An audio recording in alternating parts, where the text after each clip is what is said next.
Now, one massive thing that came out recently that somehow, again, hasn't really made mainstream media that much is this thing. Facebook didn't encrypt like a lot of passwords. A lot of passwords. So they have 2-point-something billion users, somewhere around 2.3 billion users, I think. 600 million passwords are not encrypted in their database.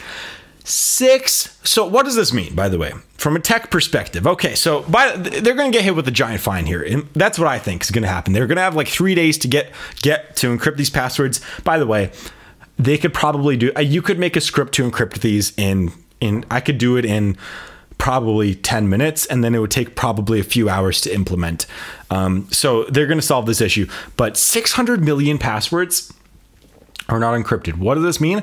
Is that so when you enter your password into a website like Facebook, like Amazon, like YouTube, like Joisk, by the way, we have, I don't know how many, do we have 1,000 accounts on there or something like that? I don't know, 1,000, somewhere around there. In terms of emails, we probably have more than that for sure.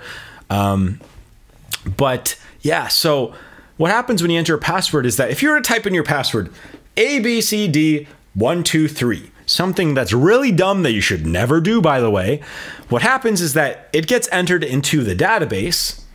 It'll get encrypted. This is 101. This is computer science 101, and Facebook didn't do this. It's dumb. So 101, one of the first things you learn when you learn about programming a database is that encrypt vital, important information. Passwords are for sure in every website you should be encrypting. Everything else is kind of debatable. Passwords are the one thing you have to encrypt. So when you enter that password ABCD1234 into a database, what will happen is that it gets encrypted, and instead of it being in the database as ABCD1234, it's gonna be a string of like 100 random characters as like 1ZYQL exclamation mark sometimes, and it'll be like that for 100 characters. And so it encrypts it in a code where you can decrypt it in the future when people want to use that to log in. And so your password in most databases is not ABCD123. It is a string of 100 random characters, or 200 random characters, or 300 random characters. I think the Joisk passwords might be somewhere around 300 random characters, might be more. I don't know. And so what this means is that people at Facebook, engineers at Facebook, had access and could see all of your passwords. And I think a journalist uncovered this, by the way, when he went to go visit one of them or something.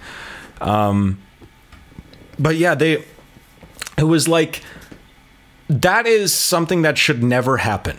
You should never be able to look at people's passwords under any circumstances. There should be some stuff that companies should be allowed to see. Obviously, page views. You know, you can encrypt certain things. Some things you don't really have to, like addresses.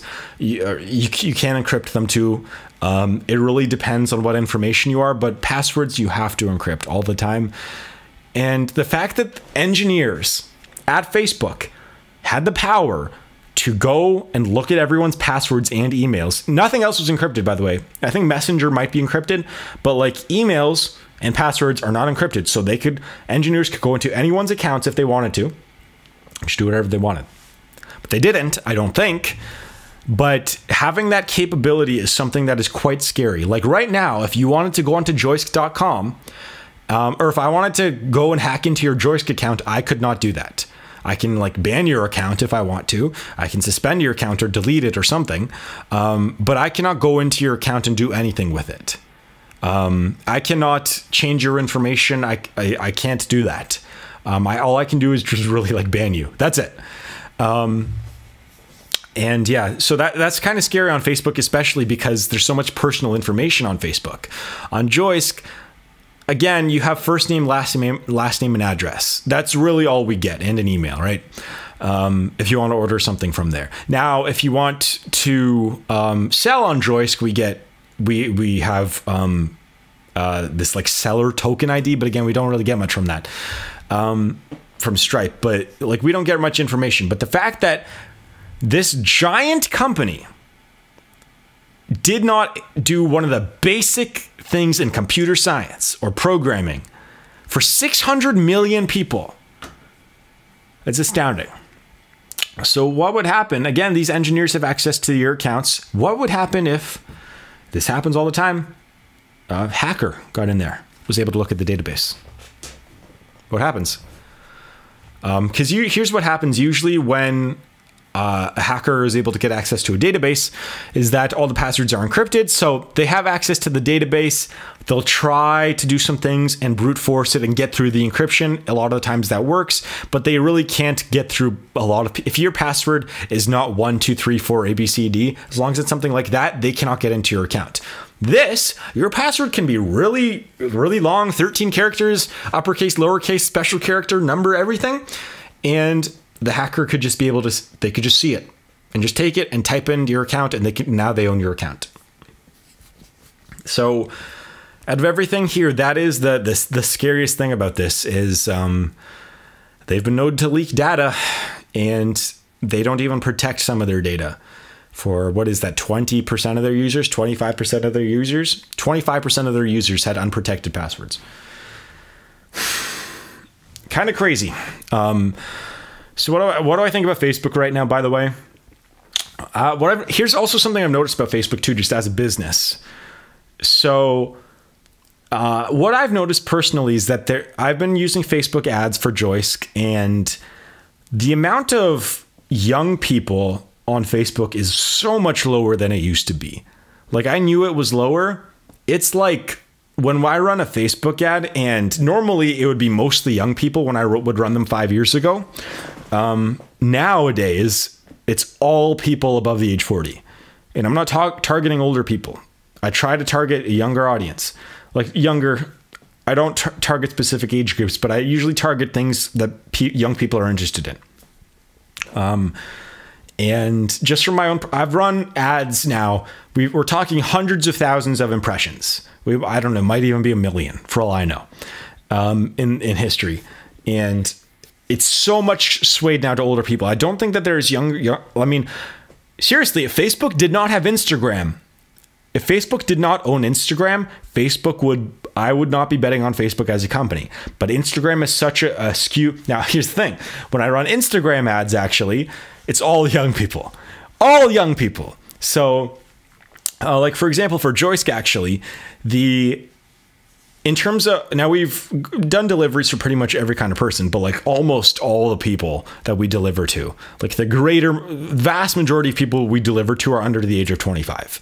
Like, I'd be willing to bet 9 out of 10. Like 90% of the people are young who we deliver to, and a lot of them reorder too. So that's actually a good thing for Joisk, actually, that we have a lot of young people ordering, because maybe they'll stick with us for the long term versus older people. Maybe not. I don't know. I don't know if it's a good thing or not. But on Instagram, it skews very young in terms of the people that go onto Joisk, like, comment, all that. And on Facebook, it skews way older.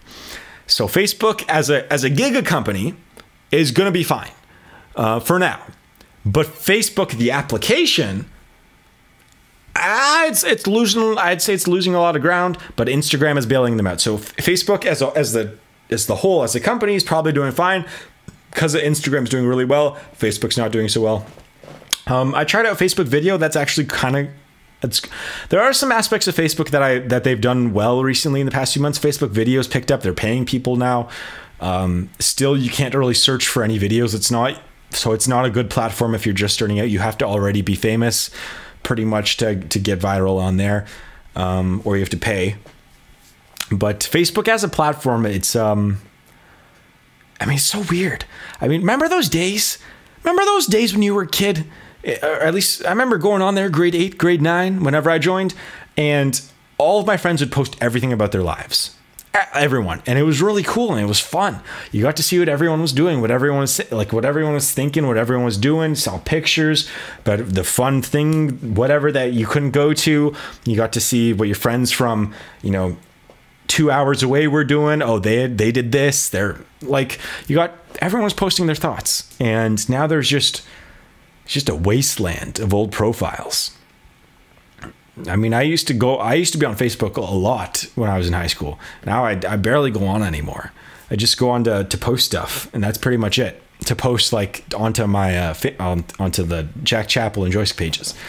Do you guys still use Facebook, man? I mean, oh, Zuckerberg, man. I saw this thing about Zuckerberg where apparently he still drives his own car, which is something that I didn't think that he would be doing. I know that's a little bit of a weird thing, but you think that when someone has like $1 billion, you can't get someone else to. I mean, maybe he likes driving. I don't know. He's driving like some Escalade or something, but I wanted to watch that deposition again. His deposition where it's pretty much 400 old people got to talk about how they knew nothing about technology, but were like, bad Facebook. We don't know anything about tech, but you guys are horrible. That's the whole deposition summarized. Yeah, anyways, yeah, this whole Facebook thing, I don't know. It's just another scandal, man. It's another scandal for Facebook. They're going to power through it. They might get a little bit of a fine. Probably not, though. And they're just going to power on through. It's Facebook. They've been around for a long time. They're not going anywhere for the next few years. Instagram's carrying their butt. Oh, look at that. We just got a notification. The Dow rallies more than 200 points. Biggest gain in a month as Apple surges. Yeah, there are a few things I want to talk about too, about the stock market, but maybe we'll save that for the next podcast, actually, closer to when Disney launches their platform. So what do you guys think about Facebook? Let me know in the comments down below.